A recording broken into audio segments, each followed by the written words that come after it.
శ్రీ శివాయ గురవే నమ. సుమతి శతకం గురించి చెప్పుకునేప్పుడు పరిచయం. సుమతి శతకాన్ని బద్దెన లేదా బద్దె భూపాలు రచించాడని అంటారు. బద్దెన నీతిశాస్త్రం తాడు రచించాడు. బద్దెన కాలం 13వ శతాబ్ది అని నిర్ణయం జరిగింది. వేమన పద్యాలు సేకరించిన 3 ఏళ్లకే సిపి బ్రౌను సుమతి శతక పద్యాలను కూడా సేకరించి 150 పద్యాలను అచ్చుకు సిద్ధం చేశాడు. ఇందులో 85 పద్యాలకు ఆంగ్లానువాదం కూడా చేశాడు. సుమతి శతకాన్ని మొట్టమొదట 1842లో ముద్రించిన వాడు కూడా ఈ బ్రౌనే. ఆ తర్వాత వావిళ్ళ వారు ప్రచురించారు. వేమ శతకంలో లాగా సుమతి శతకంలో కూడా చాలా పద్యాలు ప్రక్షిప్తమయ్యాయి. ఎవరో రాసే శతకంలో చేర్చి ఉండొచ్చు.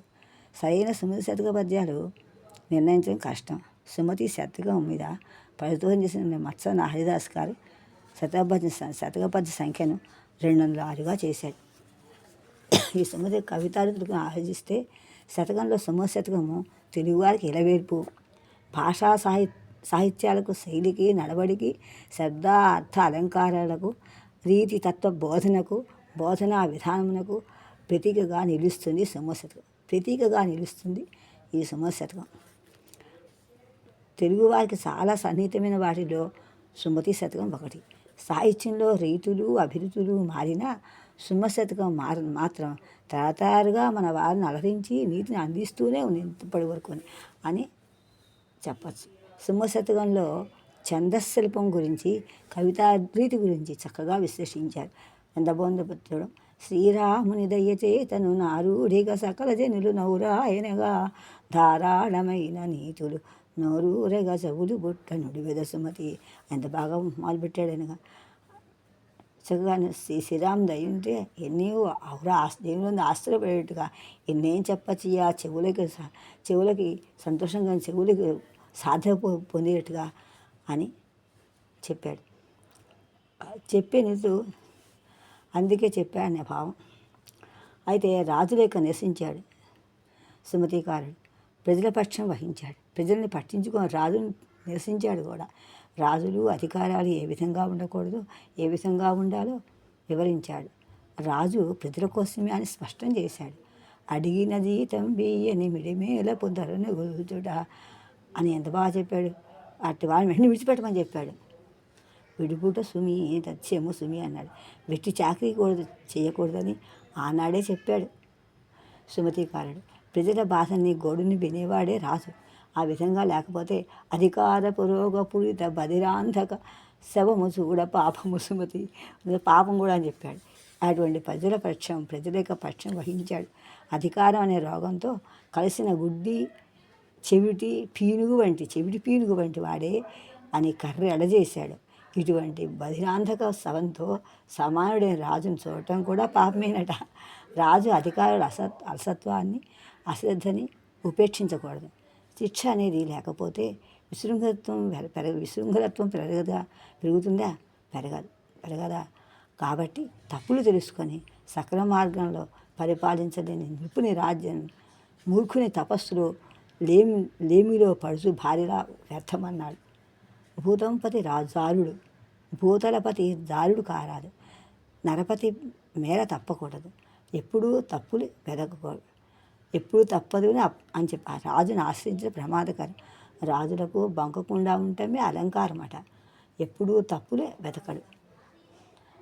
దగ్గర కొండెము చెప్పాడు ప్రగ్గడ పలుకు రాజు ప్రియుడై మరి తానెగ్గు ప్రజకు ఆచరించుట గొగ్గులకై కల్పతరు పొడుచుట సుమి. ఎంత బాగా చెప్పాడు చూడండి. అనే శతకంలో చాడీలు చెప్పి వాటిని నమ్మి పరిపాలించేవాడు. కల్పవృక్షాన్ని బొగ్గుల కోసం వేసేవాడట.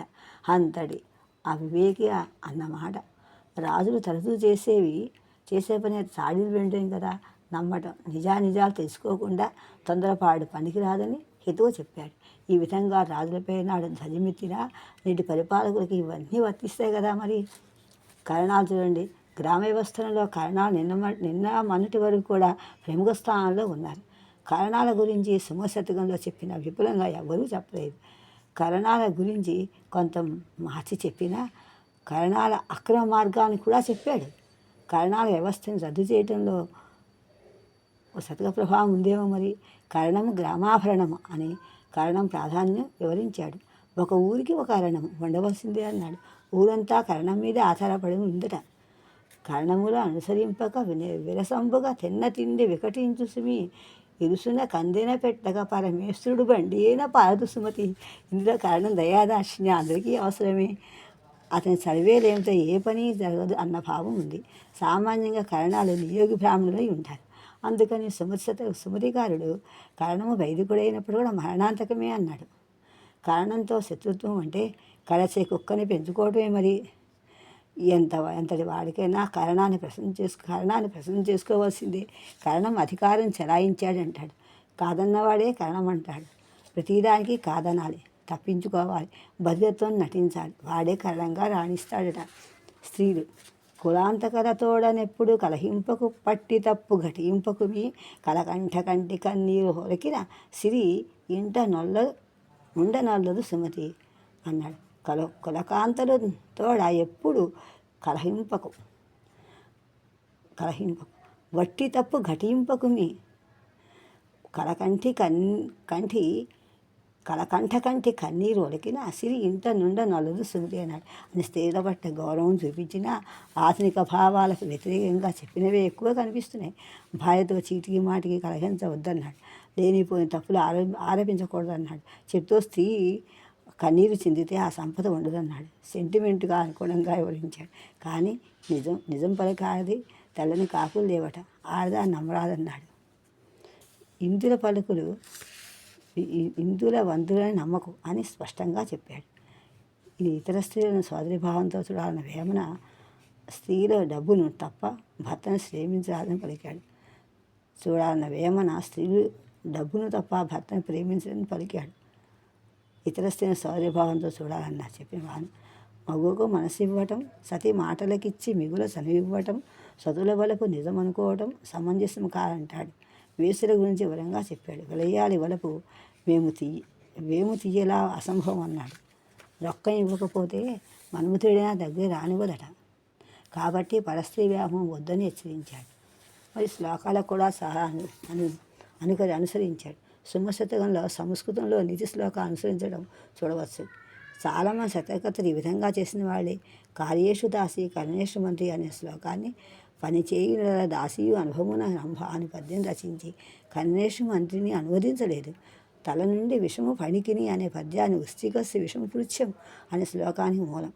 ఈ విధంగా 4 శ్లోకాలకి సమస్త సూక్తుల్లో కొన్నిటికి శతకం అనుసరణలు ఉన్నాయని మత్సరిదాస్ కొందరు చెప్తున్నారు. కులం గురించి సుమశతకంలో కులాల ప్రస్తావన కనబడుతుంది. కుల వ్యవస్థ ఆ కాలపు అభిప్రాయాలు స్థితిగతులు తెలుసుకోవడానికి ఈ పద్యాలు చాలా పనికొస్తాయి తప్ప అతను కులపక్షపాతి అనో కుల వ్యతిరేకనో భావించకూడదు. ఒకచోట కోమటి పురికి ప్రాణం అంటాడు, మరొక చోట కోమటికి నమ్మకూడదండి. కోమటిని వెర్రిగొల్లవాడు అన్నాడు. నమ్మకు మొగసాలె వాణి కంసాలి అన్నాడు. కంసాలి మొగసాలి అంటే కంసాలన్నమాట. నమ్మకన్నాడు. జీవిత సత్యాలు చూడండి. సుమతి శతకంలో వేమనంత సూక్ష్మ పరిశీలనతో కాకపోయినా కొంత లోక పరిశీలనతో సుమతి శతకంలో కొన్ని సత్యాలు వివరించబడ్డాయి. లోక రీతికి సంబంధించిన ఈ జీవన ధర్మాలు సుఖమయ జీవితానికి సోపానాలు. అక్కడకు రా చుట్టం వదిలేయవలసిందే అన్నాడు. అప్పు చేసి పప్పు కూడా తినొద్దు అన్నాడు. అమ్మ అని ఆప్యాయంగా అనాథ పిలువ నోరైనా కాదట. మనకు అపకారం చేసిన వాడికి తిరిగి ఉపకారం చేయడం గొప్ప కాదన్నాడు. మనకు అపకారం చేసిన వాడికి కూడా ఉపకారం చేయడమే మానవత్వం అవుతుందని గొప్పగా బోధించాడు. అవసరాన్ని బట్టి నొప్పింపక తానవ్వక తప్పించుకు తిరుగువా ధన్యుడు సుమి అన్నాడు. మన బంధువులు స్నేహితులు స్వభావం ఎలా ఉంటాయో స్వభావాలు అలా పరిశీలించి చెప్పిన అక్షరాల సత్యం ఇది. ఎప్పుడు సంపద కలిగినా అప్పుడు బంధువులు ఒత్తురు. అది ఎట్లా అన్నాను. తెప్పలు చెరుగు నిండినా కప్పలు 10,000 చేరు కదరా సుమతి. ఎక్కడ పడితే అక్కడ నిష్కారణంగా నవ్వితే నవ్వులు పాలవుతావని హేతువు పలికాడు. నవ్వుల పాలవకూడదు కదా మరి అని భావం. ఎక్కబోతే నవ్వకూడదని భావం. శత్రువుల ఇంట్లో భోజనం, ఇతరుల ద్రవ్యం ఉంచుకోవటం, పరుల మనస్సు బాధపడేలా మాట్లాడటం మంచిది కాదన్నాడు. సిరి సంపదలు మాయగా భావించాలట. తన కుమారునికి గుణగణాలను ఇతరులు మెచ్చుకున్నప్పుడే తండ్రికి ప్రోత్సాహం కలుగుతుంది. ఇటువంటి సత్యాలెన్నో చక్కగా శతకంలో వివరించబడ్డాయి. పుత్రుడు జన్మించినప్పుడే కాదు, పుత్రోత్సాహం అప్పుడు కాదు, పుత్రుడికి అయినప్పుడే అని చెప్పాడు. కవితాశ్రీ సింహశతకారుడు వీణుల విందుగా ఉండే కందపద్యాన్ని విందు సముచితంగా ఉంది. ఈ కవి స్వభావానికి, భాషకి ఛందస్సు ఇది. శతకంలో ఉపమానాలు పాఠకునికి అనుభవంలోనివే కావడం విశేషం. అవాస్తవాల జోలికి అడలేదు. బధిర శంఖారావాలు, వెన్నెల లేని రాత్రి, బూడిద గుంట, చెరుకు విప్పి వంటి ఉదాహరణలు ఉదాహరించడంలో సహజంగా ఉంది. కమలముల నీట బాసిన అని కనుగపు సింహాసనం తెప్పల 10,000 నిండిన ఇలాంటి పద్యాలు సామాన్యులు కూడా అనుభవిక వేద్యాలే కదా. మరి సింహశతకంలో తన కోసమే తన శత్రువు, తన శాంతమే తనకు రక్ష అని చెప్పడం ఇవన్నీ కూడా తన శత్రువే తనకు మిత్రుడు తర్జమోడు సుమతి అన్నాడు. అలాగే తెప్పలు 10,000 నిండినా అన్నాడు. ఈ సింహశతకంలో బండ్లు ఓడలకును కలువునకు నిలువెల్లా విషం అన్నాడు. తన పాదాలు అనే పదాలు, ఈ పద్యం యొక్క పాదాలు, ఈ పదాలుగా ఉండకుండా పద్య పాదాలుగా తయారు చేయడం చాలా నిత్య వ్యవహారంలో వాడుకోవడం కూడా చాలా విశేషమే కదా. మరి ఈ విధంగా సుమతి శతకంలో వివిధ రకాలైన నీతులు మనోజ్ఞంగా కూర్చబడ్డాయి. పదబంధాలు, ఉపమానాలు, లోకరీతులతో కూడుకొని అన్వయక్లేశం లేకుండా గంభీరమైన సత్యాన్ని సామాన్యంగా చెప్పడం వల్ల ఇంతకాలం చిరస్థాయిగా నిలిచిపోయింది సుమతి శతకం అందరి మనస్సులో కూడా. ఇది